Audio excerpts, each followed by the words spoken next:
don't like rush at them because then they freak out, is just to sort of gently go and always, I always put my hand underneath so that they don't, as Jen was saying, they can kick back and break their back really easily because they have very strong back legs. So I always grab underneath first along with that, and then bring them, and you keep them very, very close to you. Whoops, and you shouldn't have strings there. And keep them so that they feel safe, because again, they're ground animals, so they want to feel safe. That's the key. And so I always hold, and same with putting them down, always underneath, and then in front, and then let them down gently.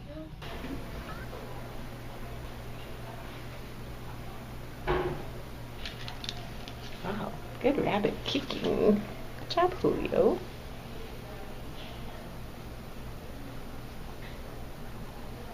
Okay. Is that enough bunny torture? He's like, guys, okay. Where you could take your fingers and put them over the shoulder blades.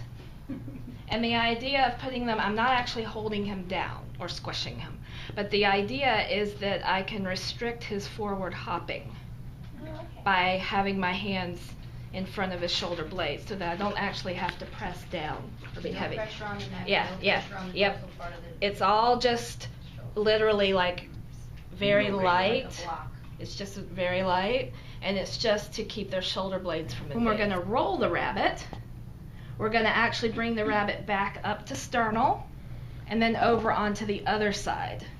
We're not going to turn him upside down. Okay? That, right? Yep. So He just up. kind of did it himself. Yeah, and he just kind of did it himself. Get his sea legs. Yeah, you get to see a really good healthy one here. Yeah. And then we'll take him over to his other side, nice and slow. Come on, Dudley. And then keeping his head up. There. Okay?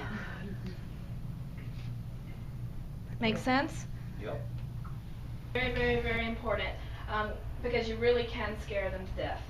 And that's something that we'll have to keep in mind as we're starting to build up our bunny population.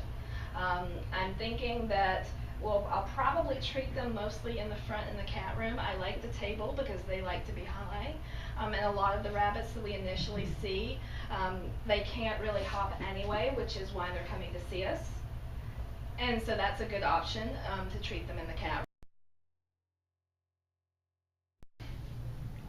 You cannot scruff a rabbit. Okay. That is a common mistake that a lot of people make, and actually a lot of vets make the same mistake. That's why I When I spoke with Dr. Schwartz, that was his primary issue. His primary issue was that oftentimes people will scruff rabbits, and he's even had vets that have worked with him that have scruffed rabbits. I've seen a vet grab him by the ears even. Oh, no way. Yeah, like, yeah. So we definitely, do It's want to getting better avoid now because that. everyone's getting more used to rabbits, but you don't know. People don't know.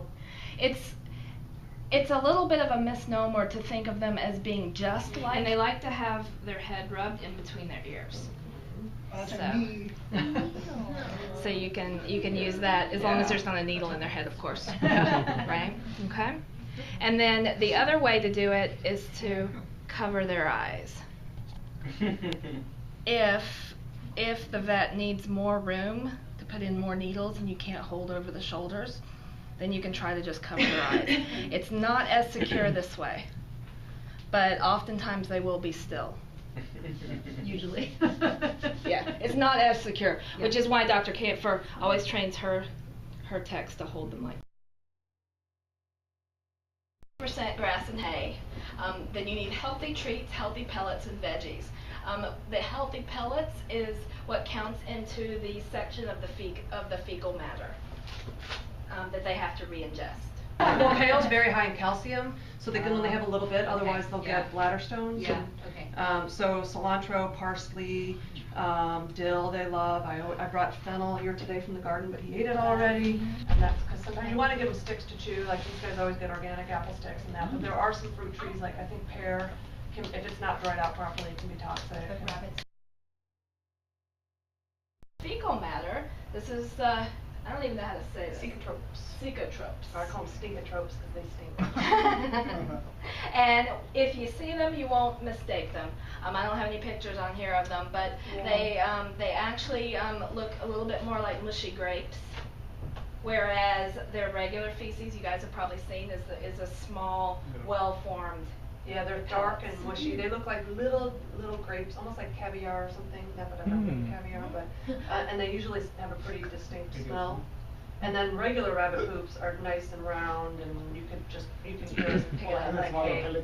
Yeah. What I forgot is to make sure that if you see a lot of hair or stringy poops, like a necklace, like a bead, that's not good. That means the rabbit's ingesting too much fur, and they can't do like cats do, where they can throw up a fur ball. So that's when they can get into stasis, where their whole gut will just stop.